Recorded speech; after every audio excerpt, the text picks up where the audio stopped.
Pembicara Netpi kita kali ini adalah Handri Wiguna, seorang pria yang berasal dari kota Bandung. Ia berjuang keras untuk sukses setelah keluarganya jatuh secara ekonomi dan kehilangan tempat tinggal di awal masa perkuliahannya. Semasa kuliah, banyak pekerjaan yang sekaligus dijalaninya di kota Bandung, yaitu bekerja sebagai marketing freelance, menjadi guru les privat, pembina ekstrakurikuler, dan berjualan serabutan. Tetapi hidupnya tidak banyak berubah, karena untuk sukses ternyata bekerja keras saja tidak cukup. Beruntung, Handri bertemu dengan bisnis Tiens.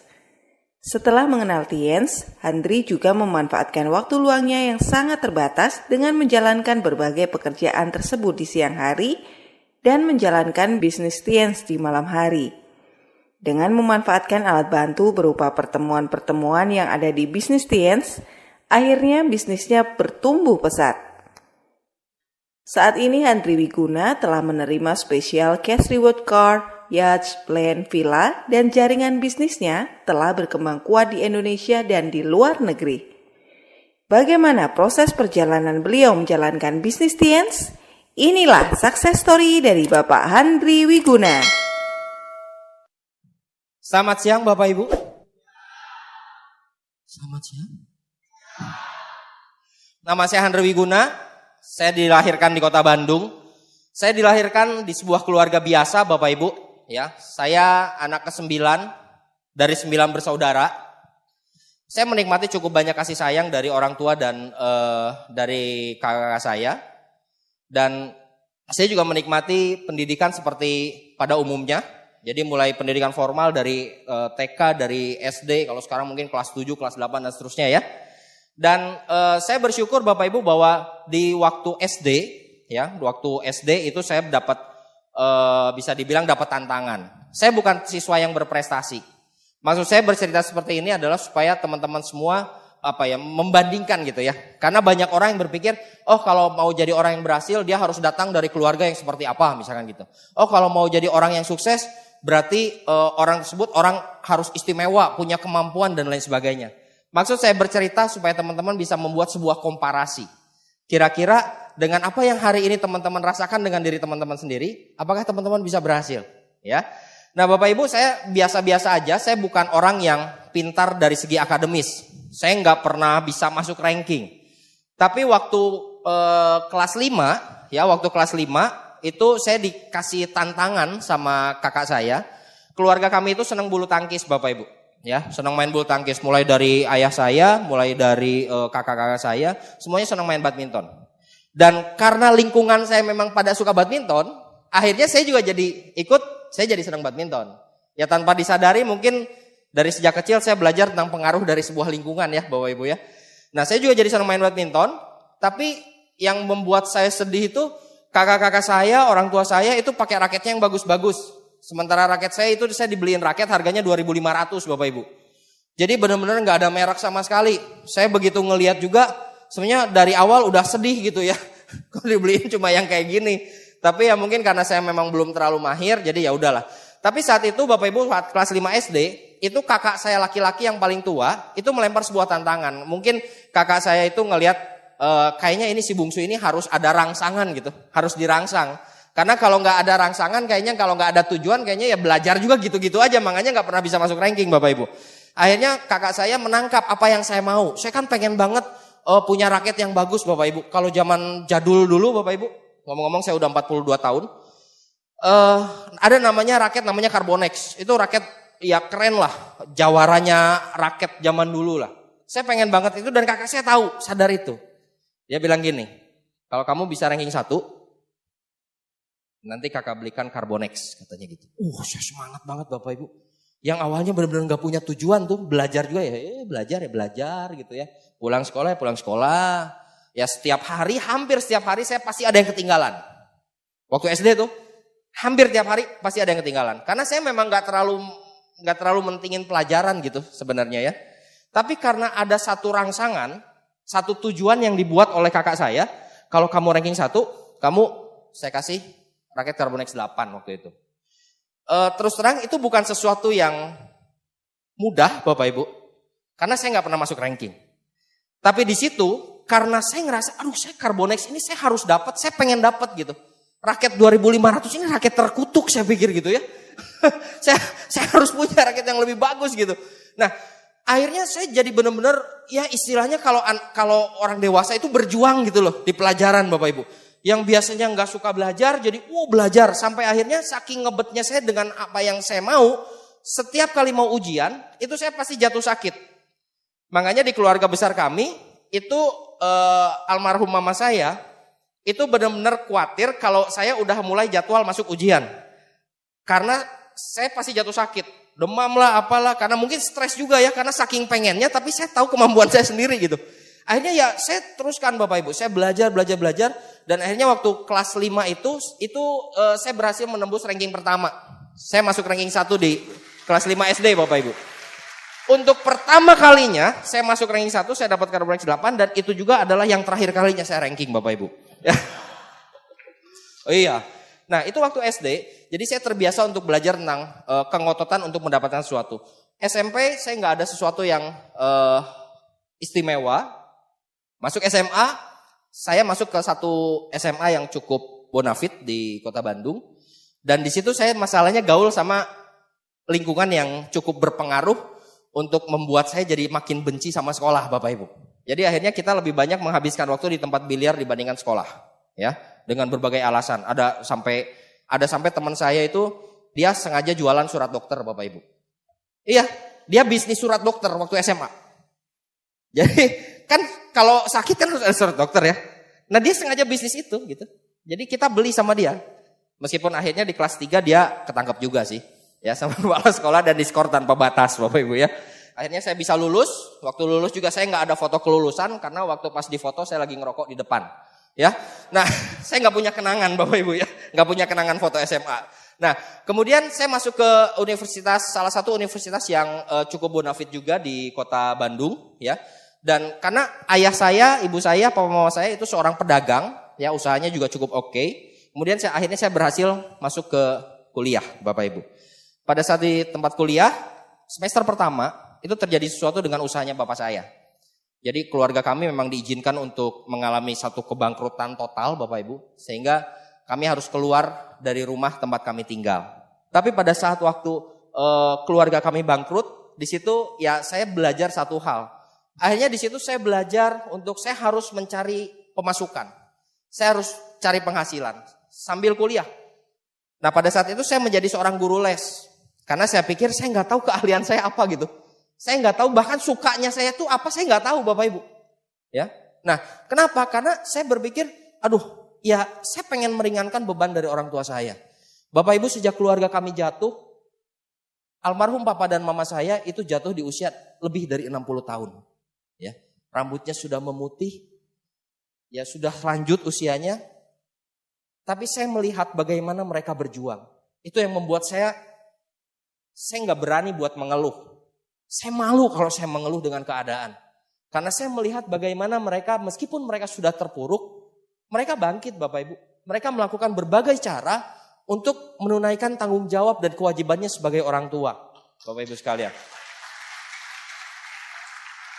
Papa mama saya itu membuka warung jamu Bapak Ibu. Kios jamu. Jadi di usia tua mereka jualan jamu di depan rumah. Mereka harus tutup dan buka itu dari jam 5:30 pagi Bapak Ibu. Dan jam 11 malam mereka baru tutup. Dan saya melihat itu setiap saat Bapak Ibu. Dan terus terang Bapak Ibu di pertengahan saya kuliah, saya sempat pengen keluar. Saya pengen keluar dari kuliah. Karena naluri saya untuk mendapatkan uang makin lama makin gede. Karena saya pikir saya pengen meringankan beban mereka. Ya, saya pengen meringankan beban orang tua saya jadi beban gitu. Ya, jadi saya lakukan banyak hal dan saya bilang, "Pak, saya mau berhenti kuliah aja," saya bilang gitu. Tapi saat itu papa saya bilang gini, "Papa punya anak 9 dan yang jadi sarjana itu cuma 2 orang. Papa pengen ada yang ketiga." Oh, di situ saya mulai saya nggak suka kuliah Bapak Ibu, saya lebih suka cari uang waktu itu. Tapi satu hal yang saya lihat bahwa papa saya punya impian untuk melihat anaknya lulus. Jadi saya mungkin punya impian untuk jadi orang yang berhasil. Papa saya juga pasti pengen saya berhasil, tapi setidaknya papa saya pengen lihat saya lulus.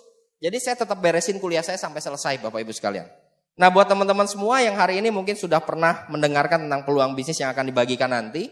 Teman-teman mungkin saat ini lagi kuliah dan teman-teman juga sedang menjalankan usahanya.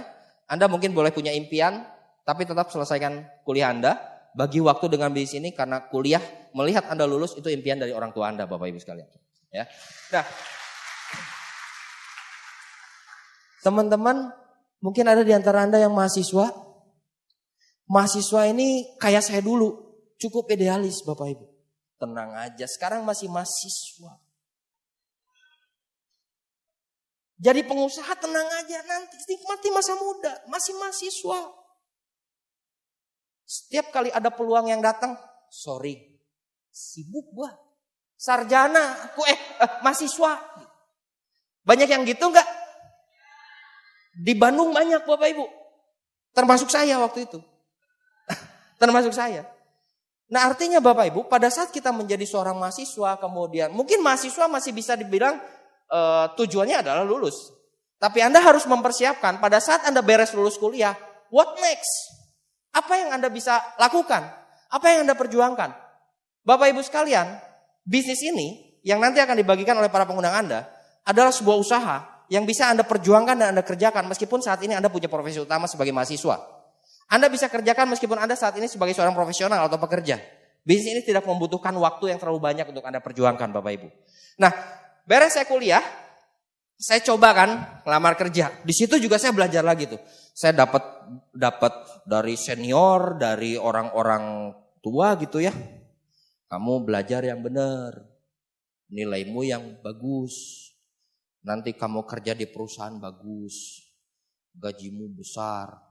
Udah gitu kamu menikah, punya istri cantik, hidup bahagia selamanya. Begitu mati masuk surga indah banget. Pernah diajarin kayak gitu nggak? Nah saya juga selalu di brainwash dengan seperti itu Bapak Ibu. Tapi setelah saya lulus ada realita yang berbeda. Lamar, perusahaan A nggak dipanggil. Main jumlah nih, nggak ada yang manggil juga. Emangnya gampang? Nggak gampang Bapak Ibu sekalian. Apalagi fakta saat ini membuktikan bahwa jumlah tenaga siap kerja jauh lebih banyak dibandingkan jumlah lapangan kerja. Anda harus bersiap sebelum waktunya Bapak Ibu sekalian. Ya, nah seberes itu saya akhirnya memutuskan untuk ya udahlah saya jalanin aja segala macam aktivitas yang sebelumnya saya jalankan. Saya tetap jadi guru les, saya tetap jadi saya tetap jadi marketing, saya tetap jadi ekstrakurikuler gitu ya. Saya jalanin apa aja karena saya pikir ya saya nggak takut kerja. Saya udah tahu hidup susah itu seperti apa dan saya ngelihat papa dan mama saya itu masih terus buka tutup warung jamu gitu. Saya punya impian, saya punya goal, saya pengen mereka pensiun. Sudah nggak layak untuk mereka seperti itu. Gitu loh. Nah akhirnya saya terus jalankan, tapi saya tahu pada saat saya menjalankan banyak aktivitas, saya berpikir hasilnya aduh kok segini gitu ya. Mau sampai kapan saya begini? Saya berjuang untuk mendapatkan hasil bukan cuma buat diri saya. Tapi justru yang lebih penting buat saya adalah kedua orang tua saya. Saya malu lihat mereka Bapak Ibu. Saya malu. Gagah-gagahnya usia 20-an. Sementara ada dua sosok renta, 60 tahun lebih, yang sedang membanting tulang untuk mendapatkan hasil. Saya malu gitu. Jadi saya pikir ya udahlah saya jalani segala macam. Tapi kok hasilnya segini-segini aja. Waktu itu saya dapat 10 juta tapi per tahun Bapak Ibu. Iya bukan per bulan. Di zaman itu 10 juta tapi per tahun. Udah ngejalin segala macam itu. Dan akhirnya biasa ya kalau orang memang sudah, aduh saya tuh udah kerja, udah gimana, udah apa. Tapi kok hasilnya masih segini aja, belum ada satu perubahan yang signifikan. Akhirnya saya selalu, tiap hari saya doa Bapak Ibu. Saya doa sama Yang Maha Kuasa, saya pengen dapat sebuah jalan, sebuah profesi yang memang tidak hanya sekedar bicara tentang apa yang saya dapatkan. Tapi saya bisa menjamin orang-orang yang saya cintai, terutama orang tua saya, setidaknya bisa dapat hidup yang lebih baik. Dan disitulah Bapak Ibu, akhirnya setiap hari saya berdoa sambil jalan terus aktivitas. Satu waktu ada sebuah telepon yang mengubah hidup saya. Ternyata yang telepon itu teman SMA saya. Dia santai banget, dia ngomongnya polos banget. Dia bilang gini, kamu udah kerja belum? Saya bilang gini, udah saya bilang. Usaha sendiri, padahal kan usaha sendiri apa ya? Usaha serabutan, gak bisa dibilang sebagai sebuah profesi yang gimana gitu. Tapi ya gengsi aja, ego aja. Emang kenapa saya bilang? Oh Gini, kamu pengen nggak punya penghasilan yang lebih katanya gitu. Menurut saya itu pertanyaan bodoh kan. Nggak ada orang yang pengen punya mau nggak kamu punya penghasilan yang kurang? Kan nggak mungkin. Ya, itu nggak usah dijawab gitu. Saya bilang ya iyalah, saya bilang gitu. Gini, ada peluang katanya di jalan, nanti kamu datang aja ke Jalan Balong Gede, ada sesuatu yang bisa ngasilin penghasilan tambahan buat kamu katanya gitu. Apaan itu? Saya bilang gitu. Dia polos banget ngomongnya, ya kayak MLM gitulah katanya gitu. Lo bisa nggak datang katanya gitu. Saya orangnya agak nggak enakan Bapak Ibu, jadi saya bilang ya udahlah. Saya nggak bohong kan. Saya cuma ngomong ya udahlah, bukan oke deh kan. Ya udahlah, saya bilang tuh. Ya udah ditunggu ya, dia bilang. Gitu. Ya. Nah singkat cerita saya nggak datang Bapak Ibu. Ya, saya nggak datang. Kenapa? Karena saya punya kakak yang tertua, yang wanita paling tua, itu sudah menjalankan bisnis network Bapak Ibu. Ya. Dan menurut saya itu bisnis yang aneh. Kemana-mana bawa kantong kresek gitu ya. Buat jualan kopi lah apa gitu ya. Buat saya itu aneh gitu. Jadi saya belum apa-apa udah, oh itu mah yang kayak si kakak yang pertama gitu ya. Udah saya jadi singkat cerita saya nggak datang Bapak Ibu. Nah besoknya Bapak Ibu telepon lagi. Kemarin kok nggak datang gitu Bapak Ibu ya. Terus saya ya ini nggak bisa, ini apa segala macam alasan saya keluarin. Dan dia bilang, ya udah nggak apa-apa. Nah cuma kebetulan katanya gitu, hari ini malam ini ada lagi, gitu. Bisa nggak? Ya untung saya mikirnya agak cepat Bapak Ibu. Saya pikir itu udah kedua kalinya dia telepon dan saya tahu teman saya seperti apa. Kemungkinan sih kalau saya nggak datang lagi, besok bakal telepon lagi Bapak Ibu. Ya, jadi saya pikir kalau misalkan lawan jenis kan masih oke lah ya. Masih agak enak didengar gitu. Ini suaranya sama-sama kayak saya, kayak badut gini Bapak Ibu. Hidup saya kan pikir saya bakal terganggu nih. Ya udah, saya pikir saya putusin buat datang Bapak Ibu. Nah, saya memang punya mood yang berubah-ubah Bapak Ibu. Ya, mungkin karena faktor ekonomi, jadi lingkungan juga nggak banyak teman dan lain-lain. Saya punya mood swingernya aneh Bapak Ibu. Jadi sering berubah apa yang saya mau tuh gitu. Saya datang tuh ke Jalan Balong Gede itu. Jalan Balong Gede itu pertigaan, Bapak Ibu, pertigaan. Jadi saya harus masuk dari Jalan Gede, masuk pertigaan. Saya karena mood saya berubah ya, saya udah keluar tuh, udah jalan, udah hampir dekat Balong Gede. Saya males Bapak Ibu. Aduh, kayaknya enggak deh gitu. Saya udah mau lewatin aja gitu. Saya mau lewatin aja, ya udah. Tapi kan saya mikir dulu, apa alasan yang tepat untuk bikin dia nggak nelpon lagi? Ya, tapi saya tolak gitu. Kan harus alasan tepat. Jadi saya pikir sama di jalan udah mulai males tuh. Ya udahlah. Bilang aja gue udah nyariin, saya lewatin aja tempatnya gitu saya pikir. Gue udah nyariin dan gak ketemu. Udahlah gue ngomong-ngomong gue males ya. Lu tawarin orang lain aja lah. Udahlah kayak gitu, pikir saya habis perkara Bapak Ibu. Saya belok Bapak Ibu, udah persiapan tuh, udah di konsep, benar-benar udah di konsep, udah kayak sutradara bakal ngomong gini, bakal ngomong gitu. Saya belok Bapak Ibu, mau dilewatin kan. Di ujung Bapak Ibu ada orang lagi.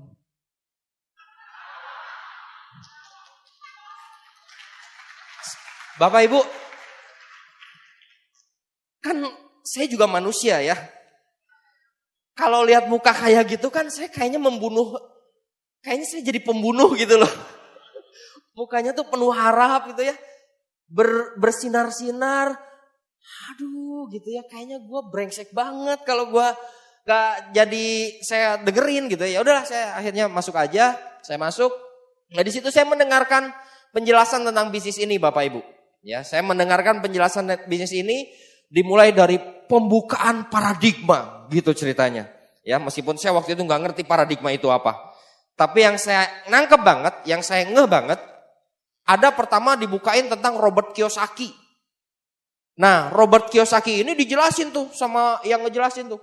Robert Kiyosaki ini siapa? Orang yang ngerti banget gimana cara mendapatkan penghasilan, membangun aset, dijelasin. Nah, terus dari bukunya Robert Kiyosaki katanya gitu. Orang tuh dibagi jadi kuadran dua kuadran katanya gitu. Jadi ada kuadran kiri, ada kuadran kanan. Saya kan waktu itu masih jadi guru les Bapak Ibu. Ya masih jadi guru les, masih jadi marketing. Nah, profesi-profesi itu tuh disebutin Bapak Ibu. Dan dia bilang gini, kalau menurut buku ini ya, istilahnya kuadran kiri itu kuadran miskin. Saya tersinggung Bapak Ibu. Saya pikir gila, ini Kiyosaki ini siapa? Om saya bukan, paman saya bukan.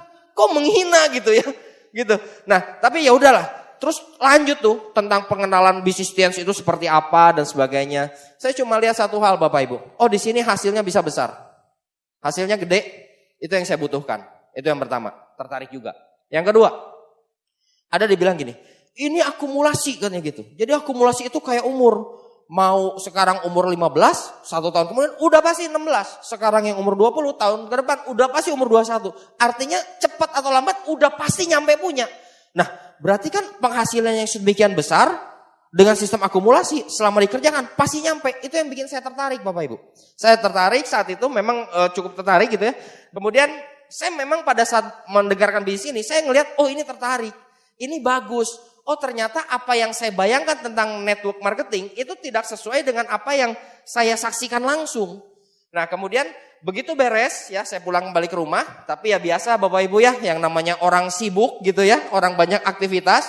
Begitu beres ke rumah ya saya simpen aja itu. Baik brosur, buku atau apa itu saya simpen aja. Saya simpen dan saya larut dalam aktivitas semula. Nah akhirnya Bapak Ibu saya bersyukur sekali. Saya punya seorang pengundang yang memang beliau lembut. Beliau orangnya halus, sabar, tapi konsisten Bapak Ibu sekalian. Beliau telepon saya lagi Bapak Ibu. Hey gimana katanya, itu udah dipelajari belum? Di situ saya keinget lagi gitu. Iya sih waktu itu ada brosur ya. Dan perasaan tempo hari gue tertarik deh gitu ya. Cuma perasaan gue tertarik. Terus kata beliau gini, coba aja deh kamu pelajari dulu. Siapa tahu cocok, siapa tahu ini jalan berkat buat kamu gitu. Saya pikir waktu itu oh iya ya. Saya selama berbulan-bulan Bapak Ibu, saya doa tuh. Saya pengen sebuah pekerjaan, sebuah profesi, sebuah usaha yang memang tidak hanya buat saya pribadi, tapi saya juga bisa menjamin dan memberikan yang lebih baik buat kedua orang tua saya supaya orang tua saya bisa pensiun. Udah nggak harus lagi ada di warung jamu. Ya udah, saat itu saya pelajari dan singkat cerita Bapak Ibu, saya bergabung. Saya bergabung itu dengan permodalan yang bisa dibilang minim bahkan nggak ada Bapak Ibu. Ya, karena saya waktu itu mencapai bintang 3 kalau sekarang silver itu dengan cara jualan Bapak Ibu. Saya jualan, sampai juga jualan door to door Bapak Ibu. Ya, jadi hari ini buat teman-teman yang mungkin menemukan peluang yang sebenarnya bisa mengubah hidup Anda, tapi Anda ngerasa punya masalah finansial untuk bergabung, menurut saya Bapak Ibu, kalau Anda punya kemauan pasti ada jalan. Tuhan pasti buka jalan. Saya jualan Bapak Ibu, saya jualan dan keyakinan saya semakin bertambah. Karena pada saat saya jualan, salah satu yang membeli produk saya itu adalah mamanya anak les saya Bapak Ibu. Ya, mamanya anak les saya itu beli produk. Dia tuh pertama awalnya nanyanya gini, ada nggak yang buat asma gitu? Oh saya bilang ada. Apa? Citosan saya bilang gitu. Ya, Citosan. Ya, Citosan saya kasih Bapak Ibu ya. Buat teman-teman yang belum ngerti nanti tanya aja sama yang ngundang ya. Itu sebenarnya resep yang menyesatkan ya. Tapi itu bikin saya lebih pede loh Bapak Ibu. Kenapa? Karena sekian hari kemudian ya, kalau nggak salah sekitar 5-6 harian gitu. Karena kan waktu ngelesin itu kan seminggu sekali ya. Jadwal ngelesin berikutnya, si mamanya anak les saya ini ngomong kayak gini. Ini bener gitu katanya gitu.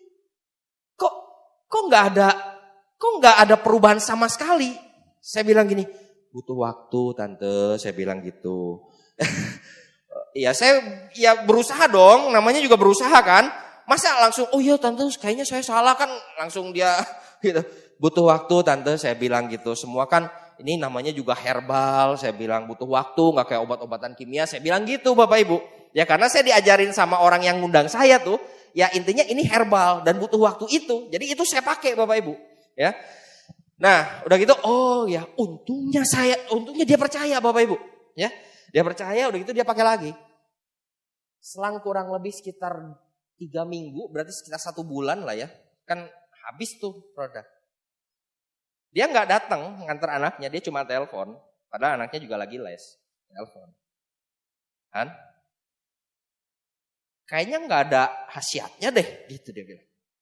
Saya udah mulai langsung beralasan gitu kan. Tapi sebelum saya mau beralasan, dia bilang gini, cuman memang tante ini memang sering sakit punggung karena memang ada kolesterol, itu hilang sih katanya gitu. Nah memang gitu tante, jadi pertamanya saya bilang gitu.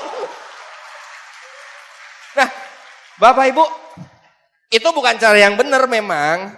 Bukan cara yang benar, itu kan ngeles set set set set gitu kan. Cuman maksudnya di situ saya makin yakin Bapak Ibu. Gila ini produknya ini gitu ya. Gua salah ngasih aja masih ada gunanya gitu. Iya kan? Anda kebayang nggak?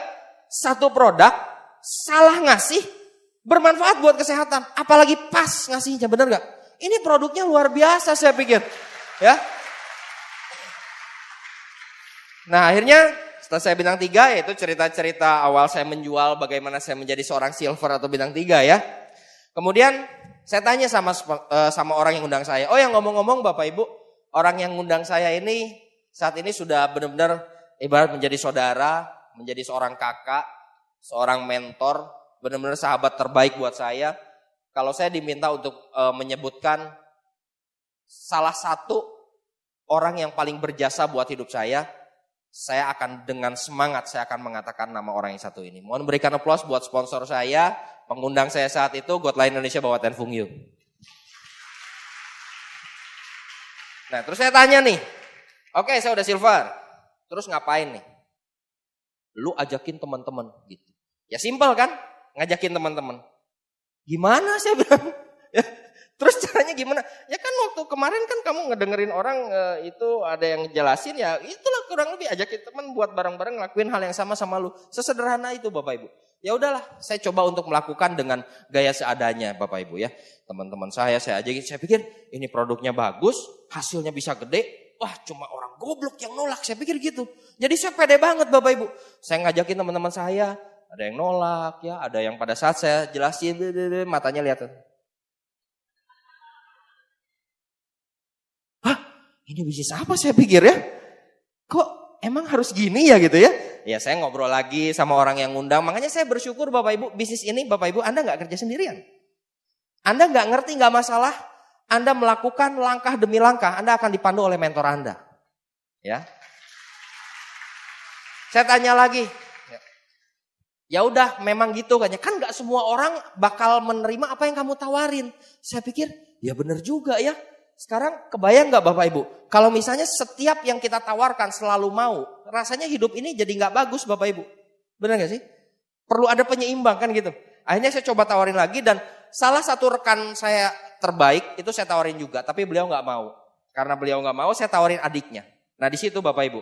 Saya dari sejak awal saya bergabung ke usaha ini, saya disarankan untuk datang ke meeting, datang ke pertemuan. Ke pertemuan informasi namanya OP Bapak Ibu kalau zaman sekarang. Saya bilang, saya gak mau. Saya yang ngerti lah cuma gitu-gitu doang. Saya pikir gitu. Dengan sombong saya menolak Bapak Ibu. Saya gak mau yang namanya pertemuan. Ya, harus bayar pula apaan ini gitu kan. Nah akhirnya Bapak Ibu pada saat saya ngobrol tuh. Si teman saya gak mau. Saya ketemu sama adiknya. Saya ngobrol. Adiknya itu responnya positif. Bapak Ibu kira-kira kalau Anda nawarin sesuatu. Dan orang yang Anda ajak bicara yang Anda tawarkan. Responnya kayak gini. Oh ya?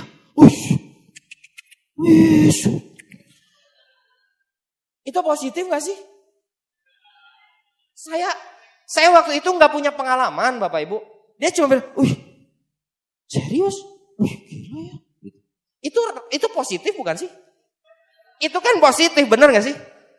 Tapi benar tadi kata Pak Ruli bilang, sekian lama gak join-join. Ya, padahal udah positif. Itu apaan saya pikir ya? Saya ngobrol lagi sama mentor saya Bapak Ibu.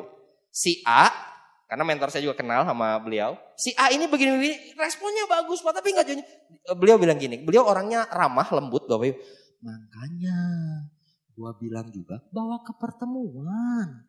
Elunya ke pertemuan juga.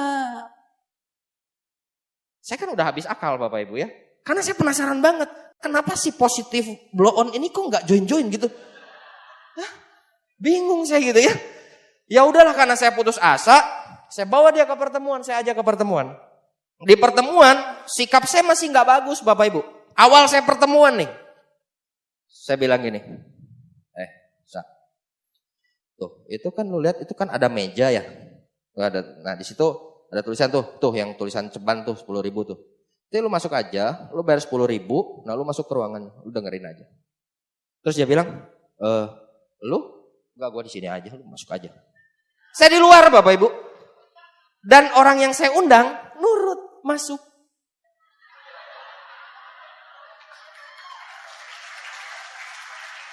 Nah yang menarik Bapak Ibu, seberes pertemuan, kan saya di luar tuh.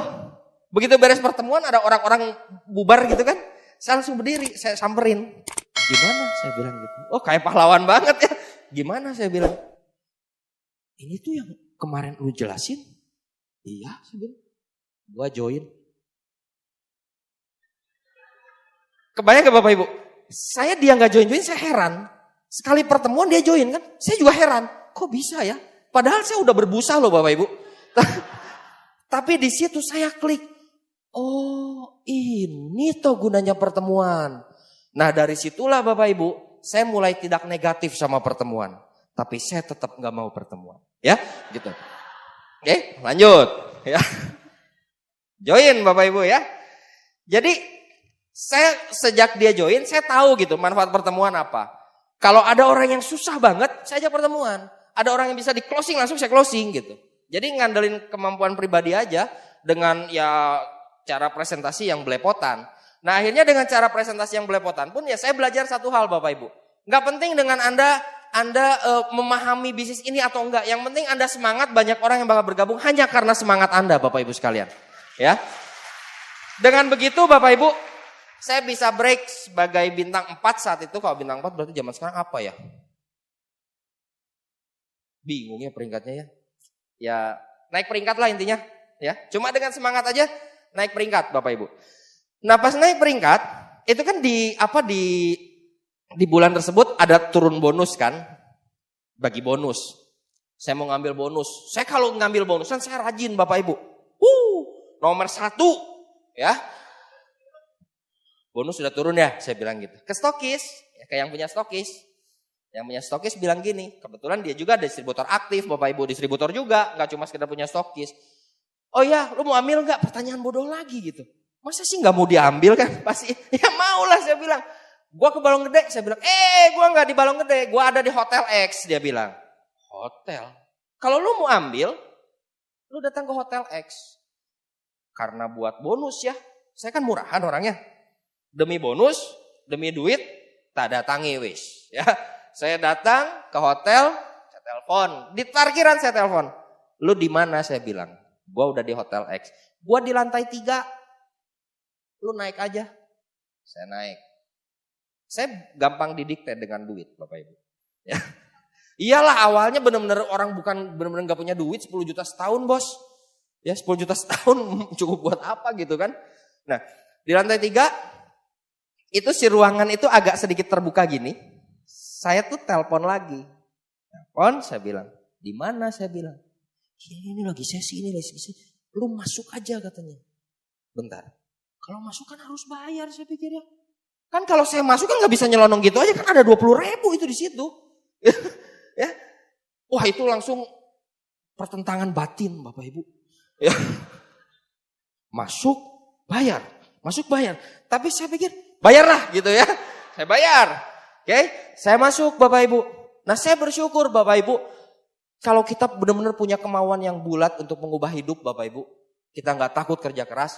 Tuhan itu punya begitu banyak cara untuk membuat kita memiliki hikmat yang bertambah Bapak Ibu. Saya kan juga nggak mau rugi. Lagi sesi itu. Gue udah bayar 20.000. Masa gue langsung cabut? Minimal 20.000 gue berguna lah. Saya langsung duduk di paling belakang Bapak Ibu. Ya. Saat itu ada sesi yang membahas tentang impian dan sikap. Anda harus punya impian, bla bla bla bla. Saya pikir bacot, nggak penting. Loh, saya nggak punya duit loh Bapak Ibu. Ya. Saya orang nggak punya duit. Jangan ngajarin gue tentang impian. Ya, gue pasti punya impian, wong gue nggak punya duit. Benar nggak?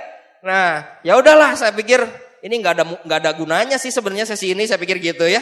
Tapi ya udahlah. Kan 20.000 udah keluar sayang toh. Pengen tahu nih orang membacot apa lagi nih. Gitu saya pikir ya. Udah gitu dia bahas tentang sikap. Ya. Selain impian, Anda harus punya sikap. Kan?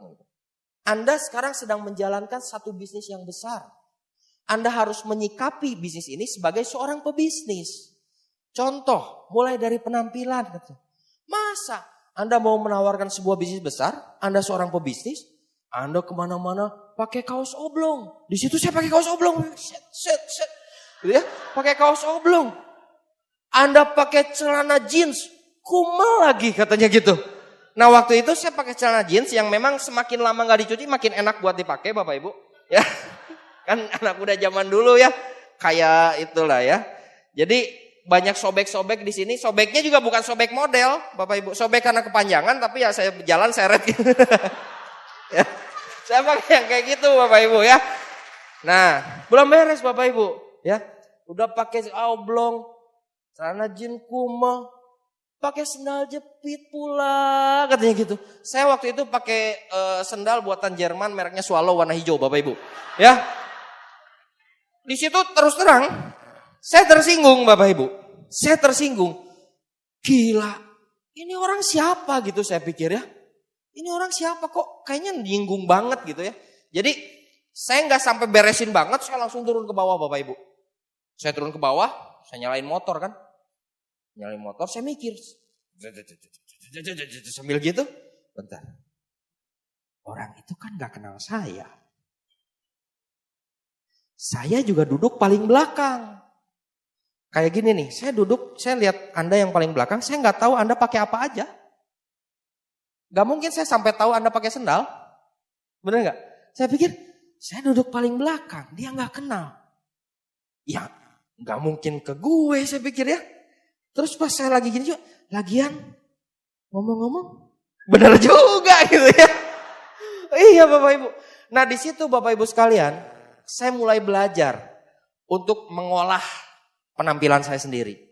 Saya nggak nyaman dengan begini Bapak Ibu. Saya mah nyamannya pakai baju yang sederhana, yang biasa aja. Ya, saya nggak nyaman dengan harus pakai celana katun atau apa gitu loh Bapak Ibu. Dan saat itu saya memutuskan. Saya mulai mengubah penampilan saya. Saya mulai pakai kemeja Bapak Ibu ya, kemeja yang murahan, yang kalau panas itu gak nyerap keringat. Yang penting murah, yang penting kelihatan rapi. Saya pikir, duit belum ada Bapak Ibu. Saya pakai celana katun, nah itu yang paling menyiksa Bapak Ibu. Karena celana katun itu kan enteng Bapak Ibu ya. Saya biasa setiap hari saya pakai celana jeans. Jeans lusuh yang udah banyak, udah banyak sisa pertempuran lah gitu ya. Tapi kan berat. Pada saat saya berubah jadi celana katun, memang terus terang gak nyaman. Saya sering kali kalau pas jalan, saya suka gini-gini sih. Kayak gak pakai celana Bapak Ibu. Ya. Tapi ya kembali lagi Bapak Ibu, pada saat saya ngerasa mulai gak nyaman, saya berpikir satu hal. Gak apa-apa lah. Gak ada artinya ketidaknyamanan sementara kalau kedepannya saya bisa berhasil. Ya. Saya telan udah itu. Saya telan udah. Jadi mau gak nyaman, mau gimana, ya udahlah, bodo amat lah. Kalau memang dengan kayak gini nih, dengan setelan gini gue bisa sukses, tak jabani gitu. Saya pikirannya begitu Bapak Ibu. Kenapa? Saking udah muak hidup susah. Saking udah bosan, saya bukan orang yang punya keadaan finansial yang memadai gitu. Saya udah muak dengan kondisi seperti itu dan saya harus berubah. Saya sudah bosan melihat kedua orang tua saya itu masih harus buka tutup warung jamu di usia tua. Saya sudah muak melihat semuanya itu, saya kasihan dengan mereka. Saya malu Bapak Ibu. Jadi apapun yang saya harus lakukan, meskipun saya nggak nyaman, saya hantam aja udah. Ya, nah saya bersyukur Bapak Ibu, saya ada di bisnis yang menyediakan begitu banyak pendidikan, begitu banyak edukasi untuk mempersiapkan sikap dan attitude untuk menjadi seorang yang berhasil, Bapak Ibu sekalian. Nah, saya jalan Bapak Ibu. Nah, pada saat saya sudah mulai nih penampilannya cukup oke lah gitu ya. Saya presentasi ke semua yang saya bisa presentasi karena intinya saya belajar dari upline saya satu hal. Intinya yang namanya bisnis itu bicara tentang angka katanya gitu. Jumlah semakin banyak yang kamu tawarin, kemungkinan orang bergabung pasti makin banyak. Kan gak mungkin lu nawarin 3 yang gabung 5 katanya gitu. Saya pikir, saya kan gak pinter Bapak Ibu ya. Tapi kalau nawarin 3 gabung 5 saya juga gak goblok, itu gak mungkin gitu. Ya. Yang mungkin itu kan kalau lu nawarin 5 yang join 2 itu baru mungkin. Gak mungkin lu nawarin 3 join 5, bener juga. Jadi sekarang lu pengen orang gabungnya berapa orang? Lu pengen 10 ya berarti lu harus presentasi mungkin 40-50 orang. Masuk akal saya pikir gitu ya. Sederhana gitu aja. Ya saya presentasi Bapak Ibu. Saya presentasi termasuk juga ke salah satu saudara kerabat sepupu ya. Saya punya pengalaman juga ini dengan sepupu saya. Sepupu saya ini awalnya bersikap sangat positif, bahkan dia yang nelpon. Gua denger gitu ya. Gua denger lu Tianxi ya. Oh iya, saya bilang gitu ya dengan semangat. Hei, jarang-jarang ada yang ngontak gue. Biasanya gue yang ngontak gak diangkat gitu kan. Lu Tiansi ya nih? Iya. Gini, gue pengen denger katanya gitu. Katanya Tiansi itu bagus. Oh iya dong gitu. Biasa Bapak Ibu, masih fanatisme buta gitu. Ya, karena semangat yang luar biasa. Saya bilang, oh iya dong. Gini aja, gue pengen denger. Tapi boleh kan kalau gue sekalian ngumpulin bareng teman-teman gue? Wow, boleh sekali saya bilang. Jarang-jarang orang positif kayak gitu. Ini leader luar biasa saya pikirkan gitu. Oh boleh saya bilang. Ya udah gini. Tapi ngumpulnya di rumah teman gue aja ya, karena teman gue punya rumahnya cukup agak mending lah, agak luas kayak gitu. Nanti lu gue jemput. Saya dijemput prospek Bapak Ibu. Untuk prospek dia dan teman-temannya, kebayang nggak? Itu hal positif yang 1.001 juta tahun sekali baru ada Bapak Ibu. Oh jadi saya pede, wah ini calon leader saya ini, wah bintang 8. Balikin telapak tangan, saya pikir gitu ya. Karena dari awal saya udah ketemu yang kayak gitu Bapak Ibu. Saya dijemput tuh singkat cerita sama sepupu saya. Sampailah ke rumah temannya. Begitu buka pintu, temannya nyambut Bapak Ibu. Oh ini ya orangnya, halo, silakan masuk. Hei, bagus sekali ini orang saya pikir. Kan saya kalau presentasi kan ada yang lihat ke atas, ya ada yang matanya gini gitu kan. Ini saya disambut loh. Silakan, ini ya orangnya gitu. Terus pas saya duduk, dia telepon sebentar ya, dia bilang. Dia telepon, ini gimana, ini gak sopan banget loh orangnya udah datang kok kitanya masih belum kumpul.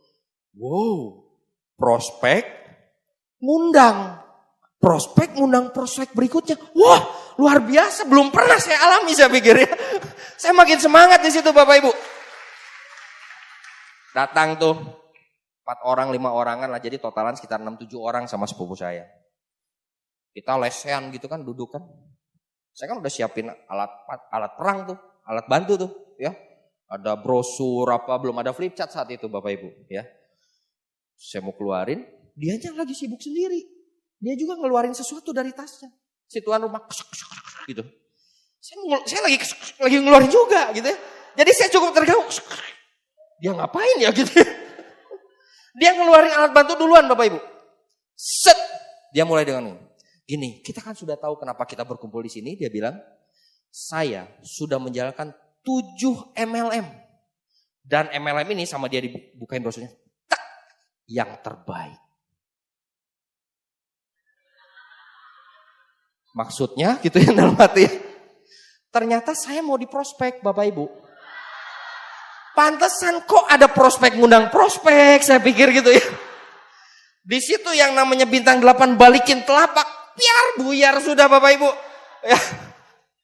Tapi saya bersyukur saat itu Bapak Ibu, saya dididik dengan orang tua saya untuk jadi orang yang loyal. Katanya kalau Anda setia dalam perkara kecil, Anda juga akan dipercaya untuk hal yang lebih besar. Meskipun saya saat itu belum jadi siapa-siapa Bapak Ibu, tapi saya yakin bahwa gak ada hal yang terjadi secara kebetulan dalam hidup saya. Saya selalu diajar seperti itu sama almarhum kedua orang tua saya. Jadi pada saat saya meskipun belum jadi apa-apa, berhadapan dengan orang yang katanya saat itu kalau gak salah udah punya 700-800 orang di grupnya, saya gak goyah Bapak Ibu. Dia gak join TNS, saya juga gak join dia. Karena saya yakin kalau Tuhan izinkan saya untuk bergabung di Tiansi, Tuhan juga punya maksud untuk saya bisa sukses di Tiansi.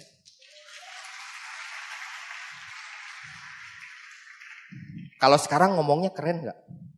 Kalau pas dulu keringet dingin Bapak Ibu. Iya. Tapi ya saya teguh dengan ya saya di sini gitu. Nah akhirnya pulang ya dengan dongkol juga ya singkat cerita akhirnya ya sama-sama ya ada bete-betean gitulah. Kurang ngajar lu sepupu kok jebak-jebakan caranya kayak gitu nggak gentle banget saya pikir kan gitu. Kalau mau ya lu jelasin gua jelasin lu ya banding-bandingan gak usah lu pengen pura-pura pengen dijelasin terus ngejebak kan gitu. Dongkol-dongkolan tapi ya udahlah. Nah itu adalah pengalaman pertama awal saya Bapak Ibu. Dan akhirnya saya menemukan lagi beberapa orang yang bergabung karena intinya adalah jumlah makin banyak orang yang bergabung pun kemungkinan bergabungnya akan semakin besar. Nah tapi Bapak Ibu pada saat saya sudah mulai punya grup, saya sudah tahu pertemuan itu penting. Saya juga datang pertemuan tapi saya nggak hadir Bapak Ibu. Jadi kebandelan itu masih ada sampai ke peringkat waktu itu berarti kalau sekarang bintang 6-an lah ya, sekitar bintang 6. Saya datang pertemuan.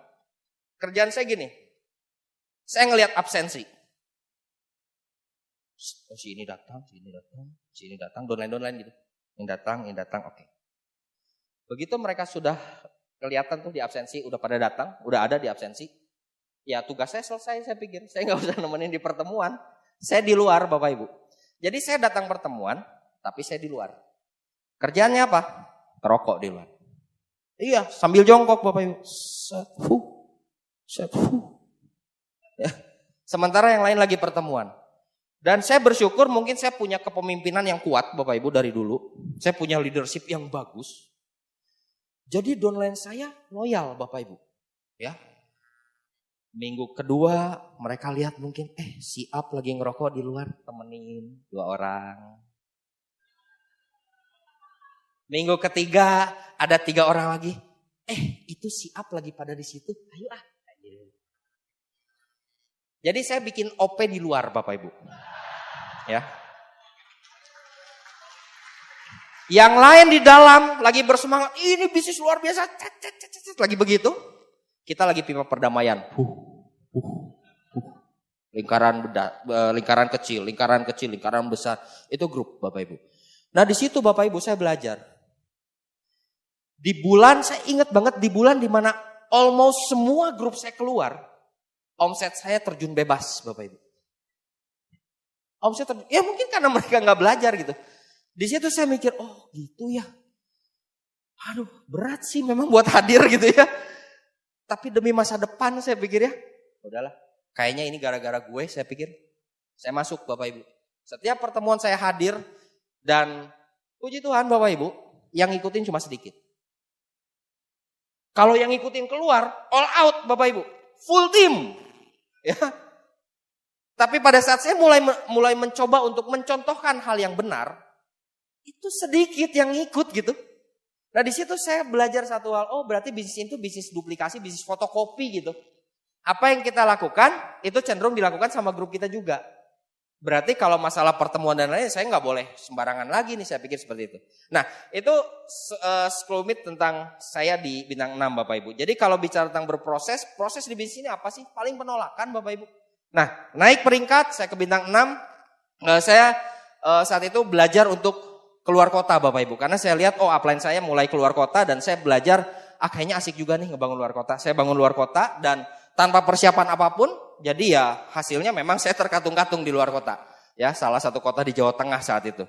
Saya belajar di sana, tapi saya belajar bagaimana beradaptasi dengan budaya setempat. Waktu itu dengan semangat yang menggebu, dengan skill yang masih agak minim gitu. Jadi kalau prospecting apa segala macam kan jadi kayak liar, kayak gitu kan. Cuma semangat-semangat doang. Akhirnya banyak orang yang nggak bisa terima dengan gaya kita Bapak Ibu sekalian. Dan akhirnya saya nggak dapat hasil di sana. Tapi entah kenapa, saya punya rasa penasaran untuk membangun kota lain gitu. Karena menurut saya, punya bisnis ini tuh nggak cuma sekedar dibangun di kota sendiri gitu. Tapi juga bisa membangun ke kota lain, ke pulau lain, bahkan ke negara lain. Nah Bapak Ibu sekalian, di bintang 6 mau ke 7 saat itu, berarti kalau sekarang sih berarti bintang 7 lah kayaknya, betul ya, bintang 7 lah saat ini. Waktu dulu bintang 6 mau ke 7. Grup saya sedang tumbuh-tumbuhnya, yang di luar kota juga lagi tumbuh, yang Bandung juga bergerak. Waktu itu papa saya sakit, ya. Papa saya ini bukan orang yang bukan orang yang suka menunjukkan kalau dirinya sakit. Tapi saat itu papa saya sampai tumbang. Jadi artinya memang udah nggak tahan banget gitu. Dan singkat cerita, papa saya harus dioperasi Bapak Ibu. Papa saya harus dioperasi.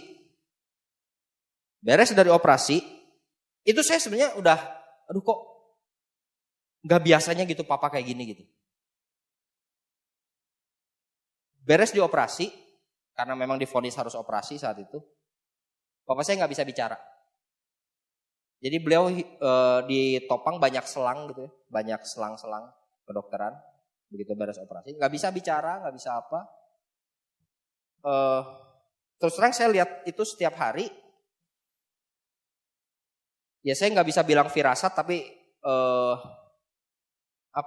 buat saya itu tamparan keras banget gitu. Karena saya ngelihat satu gejala yang gak pernah saya lihat sebelumnya. Saya udah punya rasa takut yang gede banget saat itu. Karena saya berjalan bisnis ini buat buat beliau juga Bapak Ibu. Ya. Waktu itu beliau sampai harus ditopang dengan selang segala macam. Nah, tapi satu waktu begitu sudah sekian bulan di rumah sakit, jadi rute saya itu aneh Bapak Ibu waktu bintang 6 ke 7 tuh. Saya rumah sakit, jadwal, rumah sakit, jadwal, rumah sakit, jadwal, pulangnya itu jarang. Karena saya gantian jagain papa saya di rumah sakit. Nah, satu waktu Bapak Ibu, pihak rumah sakit mengatakan bahwa ayah saya sudah mendingan. Papa saya sudah mendingan, sudah membaik katanya, boleh dibawa pulang. Di situ saya makanya sekarang kalau apa-apa saya nggak suka langsung terima aja gitu loh. Karena waktu itu udah benar-benar bilang ini sudah membaik, dibawa pulang gitu. Membaik, dibawa pulang. Karena sudah membaik kan. Terus grup saya yang di luar kota, yang di Jawa Tengah, itu mengadakan satu acara bersama. Dan banyak downline saya, banyak grup saya yang naik peringkat. Saya bilang gini, saya bisik-bisik sama papa saya. Pak, saya harus keluar kota. Gak lama, paling 2 hari saya bilang. Tapi saya pasti pulang dengan hasil. Saya pergi Bapak Ibu. Saya pergi, baru saya sampai Jogja, besok paginya, itu saya tanya gimana kondisi keadaan papa saya. Dan ternyata, singkat cerita, papa saya sudah berpulang. Papa saya nggak bisa lihat lagi, bahkan pada saat saya lagi berjuang di luar kota, Bapak Ibu. Waktu itu upline saya langsung bilang, kamu sekarang segera pulang, kamu pakai pesawat, segera pulang sekarang. Saya bilang, enggak, saya mau beresin dulu sampai downline saya naik peringkat, saya kasih selamat baru saya pulang, saya bilang. Saya beresin dulu acaranya. Karena gini Bapak Ibu, saya tahu sekali bagaimana seorang papa saya. Papa saya orang yang punya tanggung jawab yang luar biasa. Dan saya yakin bahwa beliau akan sangat mengerti kalau saya mau menghargai dulu mitra-mitra kerja saya. Beres, saya pulang ke Bandung. Ya saya pulang ke Bandung terus terang, saya terpukul banget Bapak Ibu karena ya orang yang saya mau perjuangkan, itu nggak ada gitu. Saya berjuang buat beliau dan beliau dipanggil pulang gitu. Saya sampai rumah duka, itu saya jalan dengan lutut Bapak Ibu. Waktu itu. Saya jalan pakai lutut dari sepanjang pintu masuk sampai ke peti saya jalan pakai lutut. Dan saya tahu kalau ya saya menyesal gitu maksudnya kenapa saya belum bisa memberikan yang lebih baik buat papa saya. Jadi apapun yang terjadi saat itu, saya tetap impact ke panggung, saya tetap energik meskipun dalam hati saya lagi nggak sesuai dengan apa yang saya bilang gitu loh. Buat apa? Buat mereka Bapak Ibu, buat grup, ya. Nah, setelah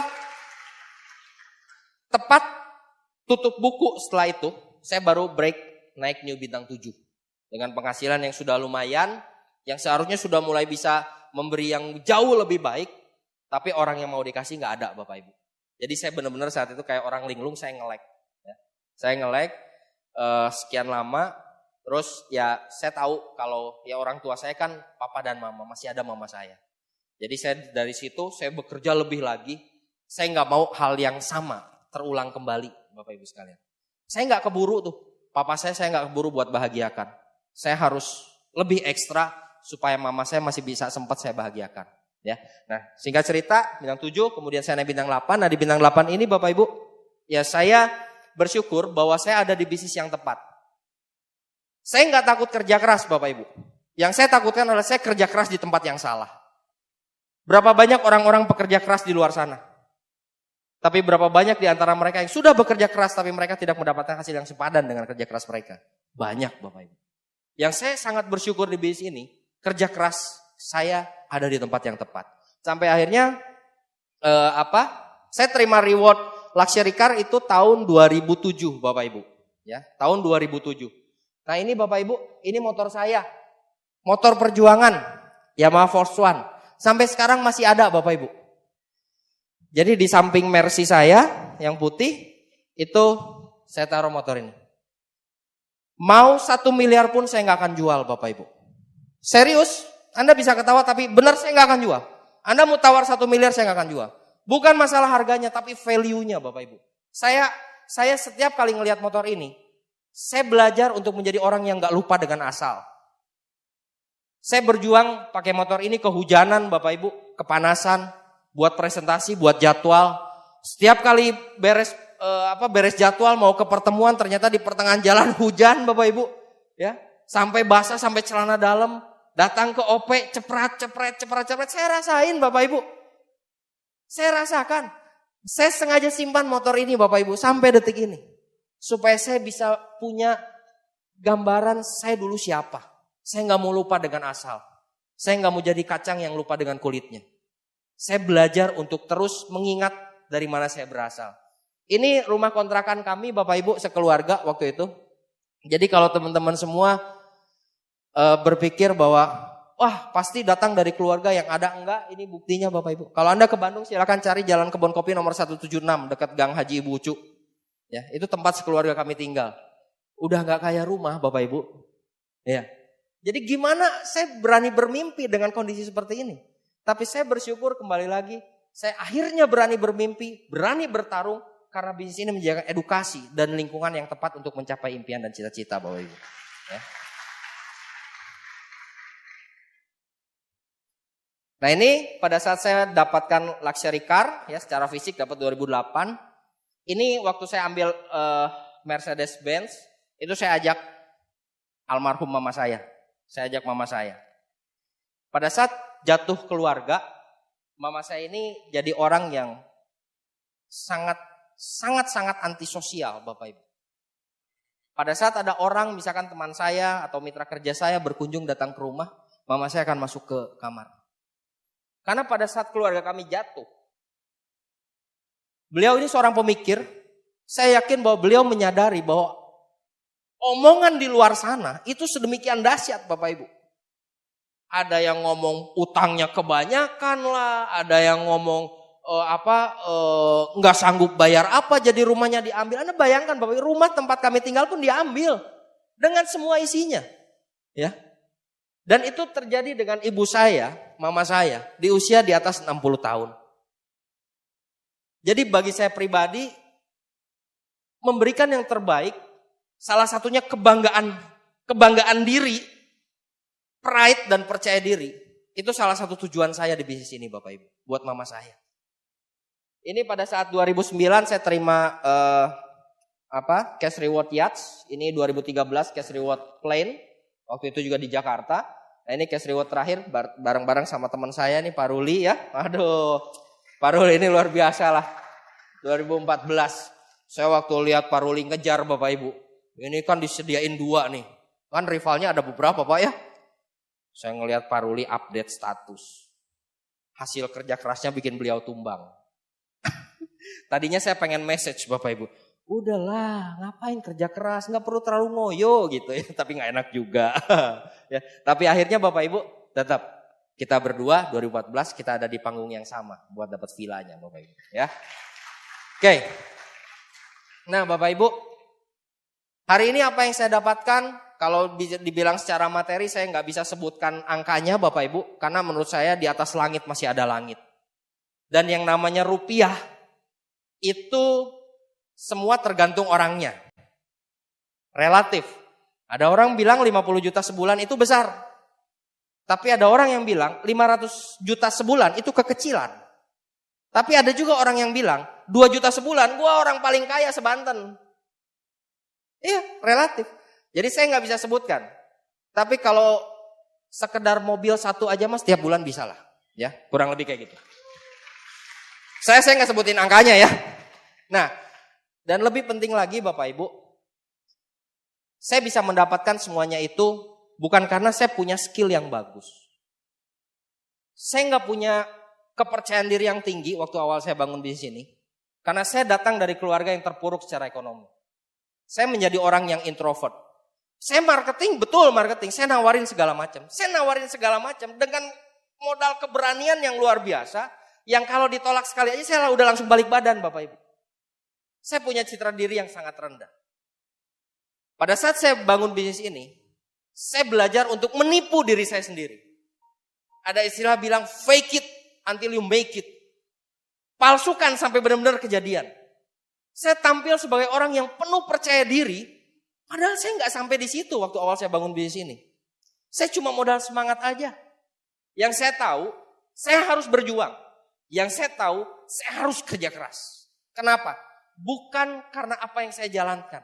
Tapi karena siapa yang ada di balik saya. Saya ingin memperjuangkan orang-orang ini Bapak Ibu. Saya punya alasan kenapa saya mau berjuang di usaha ini. Yang pertama Bapak Ibu sekalian, saya ingin berjuang buat beliau ini. Beliau ini sudah dipanggil pulang Bapak Ibu. Ini almarhum papa saya. Saya melihat contoh dan teladan dari beliau. Bagaimana beliau terus berjuang pada saat beliau dalam kondisi yang sangat terpuruk. Kalau saya lihat beliau bekerja, saya malu Bapak Ibu. Ya. Karena beliau sudah membuang semuanya untuk kami keluarganya. Beliau ini seorang pemasok, usahanya seorang pemasok. Beliau kanvas, beliau masukin barang ke berbagai toko di berbagai kota Bapak Ibu. Truk-trukan, pakai truk.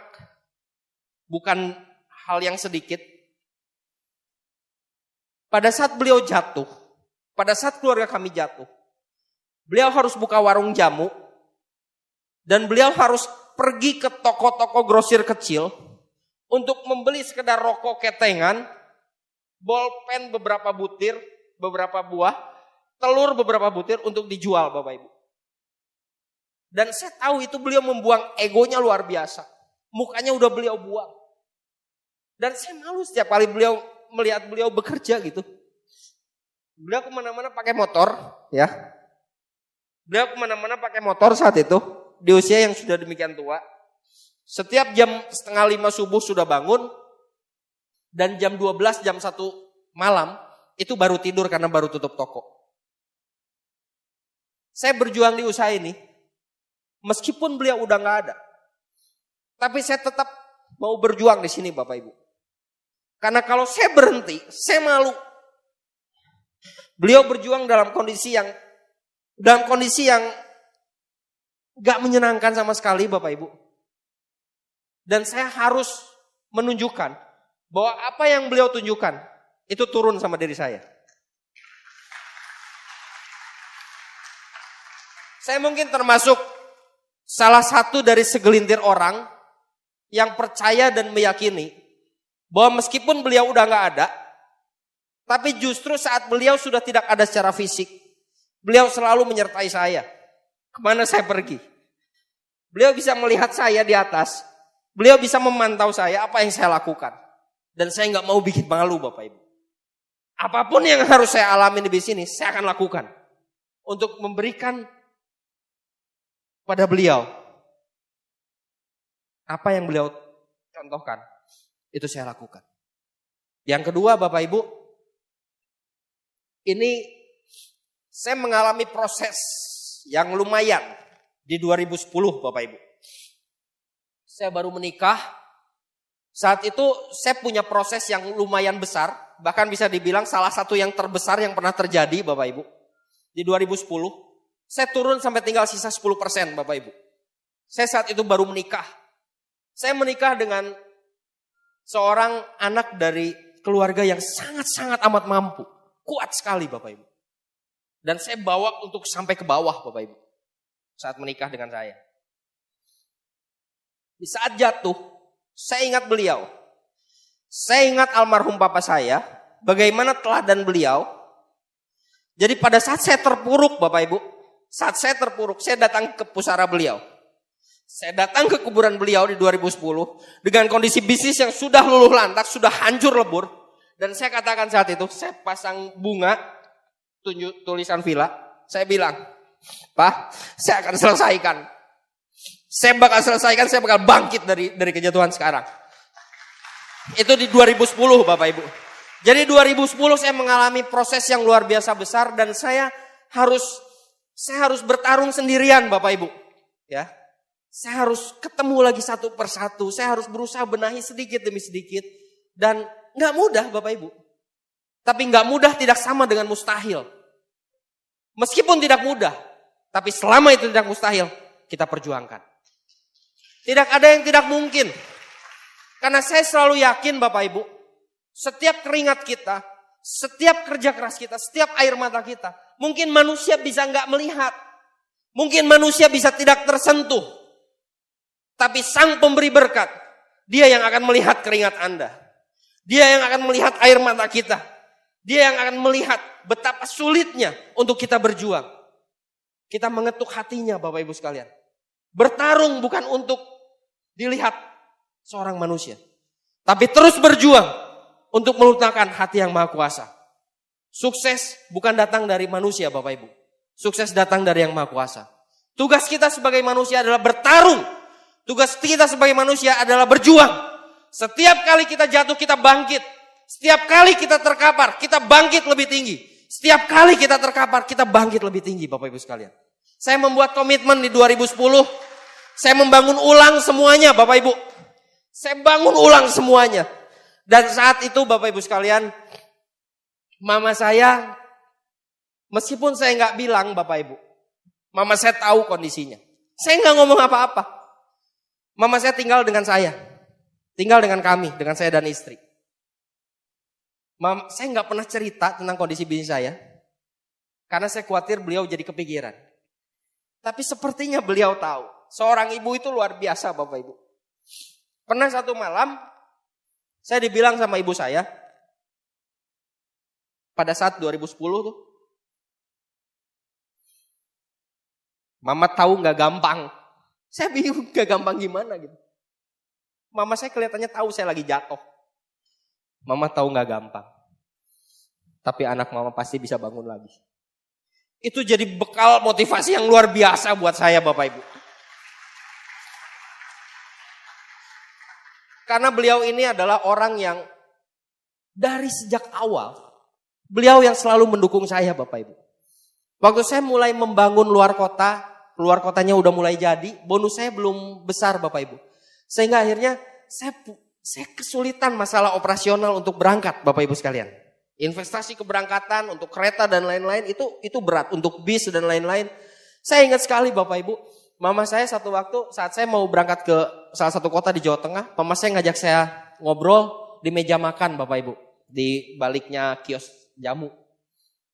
Mama saya bilang gini, Dri, lu kan mau keluar kota katanya gitu. Kemudian beliau ambil dompet kecil, kan kalau orang dulu pakai dompet kecil itu ya, dompet yang kecil banget tuh dari kain. Lu kan mau keluar kota. Beliau keluarin dompetnya, beliau buka. Beliau ambil 20.000 Bapak Ibu.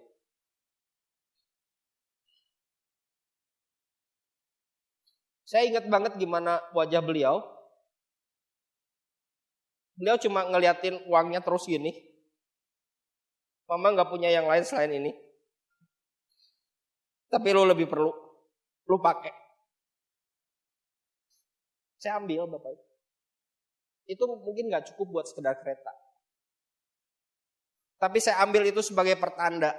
Saya materaikan di hati saya Bapak Ibu. Saya harus sukses di bisnis ini. Ibu saya memberi dengan kekurangan. Dengan uang 20.000 beliau masih sempat-sempatnya support dengan 20.000 rupiah. Semua yang beliau punya Bapak Ibu. Jadi buat saya pribadi Bapak Ibu. Beliau ini memang sosok yang sangat istimewa. Pada saat saya sudah membangun ulang dari 2010, akhirnya puji Tuhan 2013 saya dapatkan cash reward plan. Mama saya nggak bisa saya ajak serta ke konvensi di Jakarta. Karena beliau usianya sudah cukup lanjut 70 sekian. Jadi kalau jalan jauh suka masalah dengan kakinya Bapak Ibu. Waktu saya pulang ke Bandung, saya cepat-cepat pulang ke Bandung. Beliau orang pertama yang saya cari. Saya cuma bilang, ini dari semua yang Mama sudah kasih. Saya udah bisa buktikan saya bisa naik ke atas lagi, saya bilang.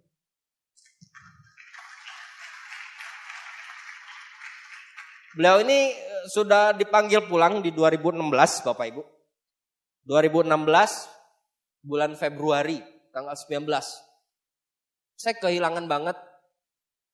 Cuma satu hal yang kalau saat ini saya sudah bisa berpikir tenang.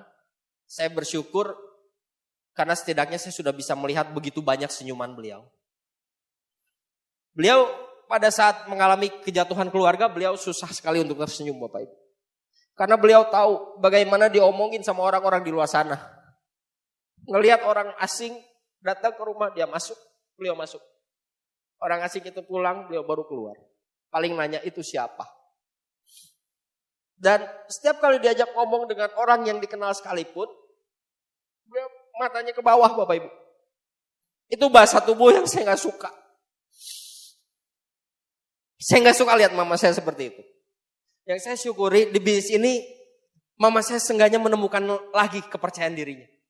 Bahwa anaknya yang bungsu sudah sedikit memberikan arti buat banyak orang. Beliau lebih pede Bapak Ibu. Saya pernah ajak beliau, saya ngebangun salah satu kota tuh di Jawa Tengah. Kita saat itu bikin acara 6.000 orang Bapak Ibu. Di situ saya ajak beliau ke sana, waktu beliau masih ini kakinya. Saya bilang sama beliau, ini apa yang saya kerjakan. Dan saya perkenalkan ke semua orang, bahwa ini adalah orang yang paling berjasa buat saya.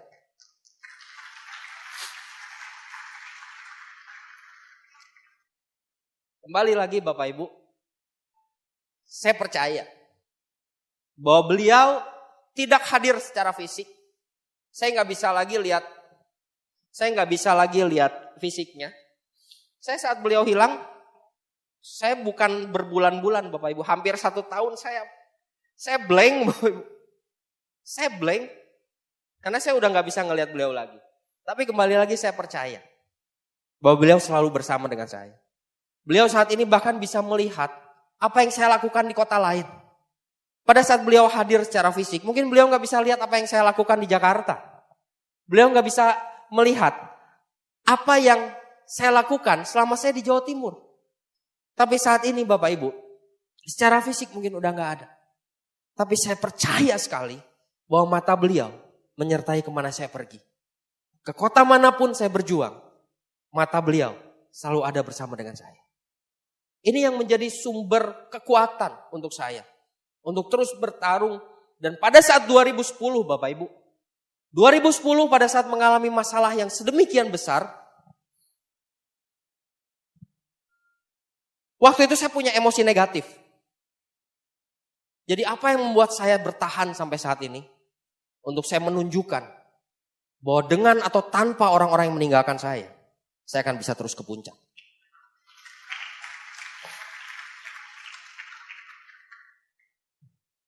Ini yang terakhir, ini istri saya Bapak Ibu. Saya menikahi beliau. Beliau berasal dari keluarga yang sangat berbeda. Beliau kuat sekali keluarga beliau.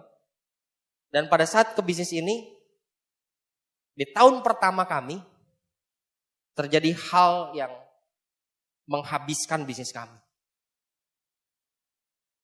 Salah satu yang membuat saya bangkit dan akhirnya saya datang ke pusara ayah saya, itu perkataan beliau. Hal yang sederhana Bapak Ibu. Han, menurut kamu, orang-orang itu bisa balik gak? Itu saya kehilangan banyak sekali Bapak Ibu. Saya bilang, gak bisa. Udah gak mungkin buat mereka kembali saya bilang. Terus beliau tanya pertanyaan kedua. Kalau gitu, dari sekian bulan ini, 2 bulan ini, terus kamu mikirin apa? Itu hal sederhana betul? Iya ya, yang saya pikirin itu gak mungkin balik, terus ngapain dipikirin gitu. Itu yang membuat saya harus bangun gitu. Dan terlebih saya malah jadi ada dendam positif buat mereka semua. Kalau hari ini teman-teman, saya bisa berdiri sebagai seorang director. Ini bukan karena saya hebat. Tapi dendam positif saya yang terlalu besar buat orang-orang yang sudah meninggalkan.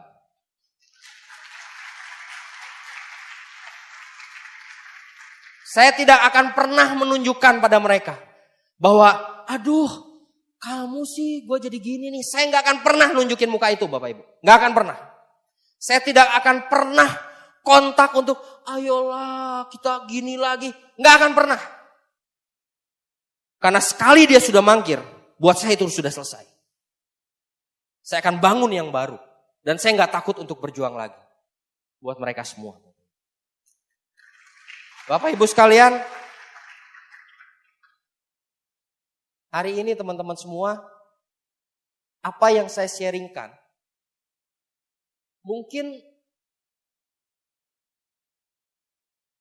gak terlalu memberikan Anda sebuah masukan Bapak Ibu. Karena saya nggak berbagi keterampilan yang skill yang hebat. Karena saya memang bukan orang yang punya skill hebat. Saya hanya orang yang punya impian yang jelas. Saya hanya seorang yang punya keterampilan yang sangat biasa. Mungkin di bawah rata-rata bahkan. Tapi saya punya why yang di atas rata-rata. Saya nggak peduli berapa ribu kali saya harus mencoba.